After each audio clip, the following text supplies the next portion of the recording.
On March 22nd, 2024, Future and Metro Boomin dropped a collab album that sent shockwaves through the rap game because of Kendrick Lamar's feature on a track titled Like That. Fuck the big three, nigga, it's just big me, nigga, boom. And man, if you were involved in any hip-hop discussions, after this dropped, you could not escape it. From discussions on Twitter timelines to memes on Instagram Reels, it was everywhere. No, he's talking about Cole right there. Somebody tell me! Do you hear me? Somebody tell me! Kendrick took shots at Cole and Drake, and a lot of people were eager to see a response from both artists. But after Pusha T cooked Drake in 2018, I was not expecting Drake to reply with a track, but J. Cole did. On April 4th, 2024, he dropped a mixtape titled Might Delete Later, with the final track being a response to Kendrick Lamar titled 7 Minute Drill.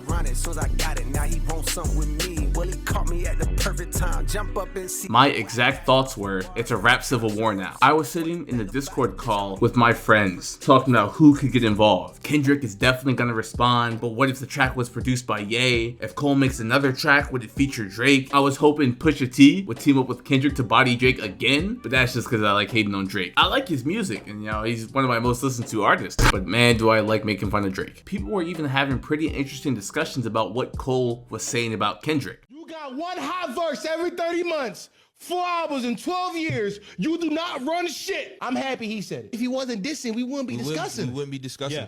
And we do at some point, especially with someone like a Cole, it brings us up. Tragic. Good Kid, Mad City classic. Mr. Morale, tragic. How? It was one of Kendrick's boldest, most experimental, most adventurous albums yet. Your second shit put dudes to sleep, but they gassed it. T-Pab being born. The thought of J. Cole and Kendrick going back and forth on tracks got a lot of people excited. I was probably among the most excited because I'm a fan of them both. So watching bar breakdown videos to understand lines that went over my head was really exciting. Even more so because J. Cole and Kendrick Lamar are both regarded as some of the best lyricists active in the rap game. Then on April 7th at his Dreamville concert, J. Cole apologized to Kendrick Lamar. Me doing that and in that shit, trying to find a little angle and downplay this nigga's fucking catalog and his greatness. I want to say right now tonight, how many people think Kendrick Lamar is one of the greatest motherfuckers to ever touch a fucking microphone?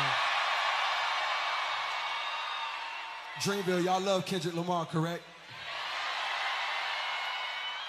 As do I. On the surface, his apology makes a lot of sense when you compare it to the rest of Cole's character. The sentiment is one that I can understand. He was probably under a lot of pressure to respond to Kendrick, so he might have felt like he had no choice. And it does take a lot of courage to apologize and admit that, and even more courage to do that in front of a live crowd of your fans. I think the overwhelming amount of people in the same situation wouldn't be humble enough to apologize publicly, especially not in that manner. But just because you apologize for something does not mean the problem is solved. He still chose to write and record the song and rapped on 2 different beats, by the way, then put the song on his paid mixtape. This isn't like Tory Lanez and Jordan Lucas's beef, where they went track for track in a playful manner back and forth on YouTube. In his apology, he said that 7 Minute Drill would be taken off of streaming platforms, but it was only removed after the first week sales of the mixtape had become official. The apology might have been sincere, but the circumstances make me believe he was looking to boost the sales of his mixtape but didn't want beef with Kendrick Lamar, and that is pretty corny. With that being said, I'm still a fan of J. Cole, but if his heart wasn't in the track that he released, he just shouldn't have released it. I certainly have lost a great deal of respect for him over this whole situation, but I'm just a guy on the internet, so I don't think my respect really means too much to him, nor should it. But to my surprise, on April 13th, Drake responded to Kendrick Lamar's Like That verse.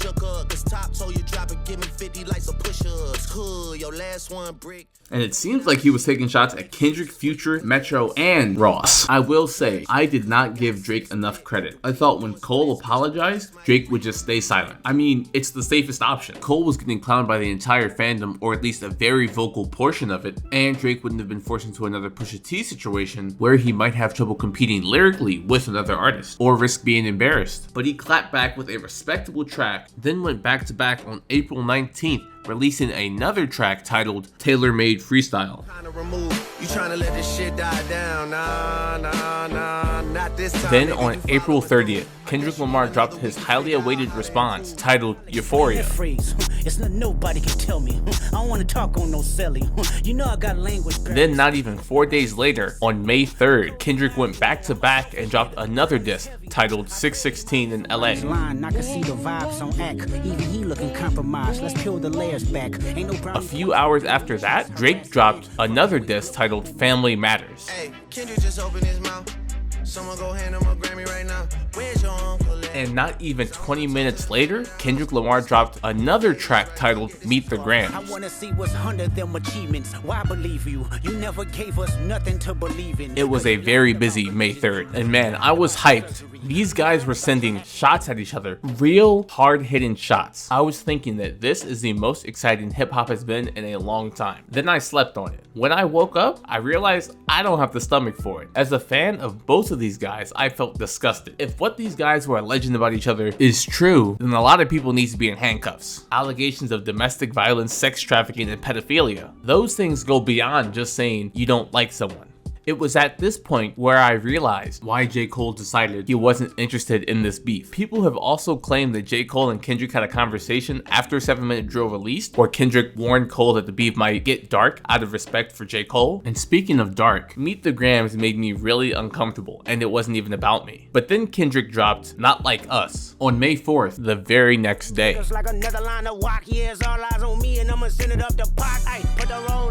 And that song kind of just washed all those feelings away with this absolute banger. Almost 2 days after Not Like Us dropped, Drake released The Hard Part 6. If I was fucking young girls, I promise I'd have been arrested. I'm way too famous for this shit. And that is where the beef is currently at the time of recording and editing. There has been some extra information that's been revealed, but a lot of it doesn't change my opinion about how the beef is going. But the information is certainly entertaining, like this Riddler type character supposedly showing that Drake didn't leak the information to Kendrick and other oddities like that. Now when it comes to deciding who won the beef, I think it's important to keep in mind that there are two types of victory: long-term and short-term.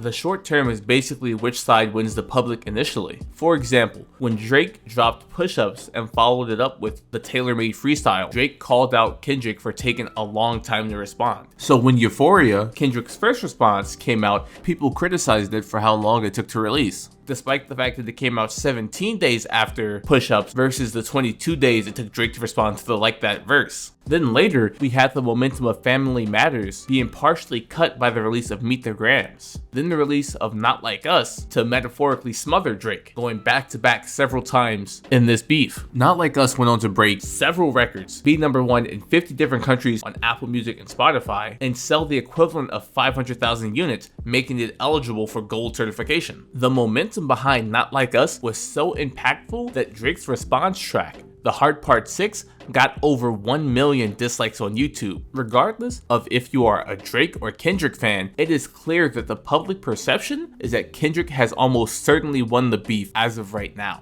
regardless of if reality reflects that or not. In terms of a long-term victory, we obviously have to wait to see what people think after the dust has settled. Perhaps people will feel differently after all of the hype dies down. But a good thing to keep in mind when evaluating the short-term victory is that social media algorithms show you what they think you want to see. Meaning all of the Drake hate or Drake love or Kendrick love could only be on a select portion of people's feeds. Meaning what's popping on your feed might not reflect reality.